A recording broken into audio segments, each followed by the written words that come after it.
ሰላም አለይኩም ወራህመቱላሂ ወበረካቱ። ሰላም እንዴት ናችሁ? እዚህ ጋር አንድ ጥያቄ ይጠየቃል። ምን ይላል? ሁሴን ካየህ እንድትመልስልኝ ከአስር በፊት 4 ረካዓ ሱና አለ ይላሉ። እውነት ነው? እንደዚሁ ከዙህር በፊት 2 ከኋላ 4 ይላሉ። እውነት ነው ወይ? ነቢያችን ሰለላሁ ዐለይሂ ወሰለም ሐዲስ ላይ ምን አሉ? ረሒመላሁ እምረአን ሰላ 40 ቀብለ ልዓስር፣ ከአስር ሶላት በፊት 4 ረካዓ ሱና ሶላት የሰገደን ሰው አላህ ይዘንለት ብለዋል። ስለዚህ አሱር አዛን ከተባለ በኋላ እስከ ኢቃም ድረስ ባለው ጊዜ 4 ረካዓ መስገድ ትችላላችሁ፣ 2 ላይ ብቻ ማለት ነው። በሌላ ሐዲስ ላይ ነቢያችን ሰለላሁ ዐለይሂ ወሰለም በይነ ኩሊ አዛነይን ሶላህ በይነ ኩሊ አዛነይን ሶላህ ሊመን ሻአ ብለዋል። በእያንዳንዱ አዛንና ኢቃም መካከል ሱና ሶላት መስገድ ይቻላል ለፈለገ ሰው ብለዋል። ስለዚህ በአምስት ማውቃት ሶላት ከአዛን እስከ ኢቃም ድረስ ባለው ጊዜ ሱና ሶላቶችን መስገድ ትችላላችሁ።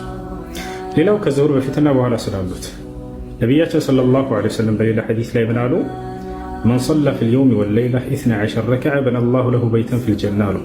በቀንና በሌሊት 12 ረክዓ ሱና ሶላቶችን ለሰገደ ሰው አላህ በጀነት ውስጥ ቤት ይሰራለታል አሉ።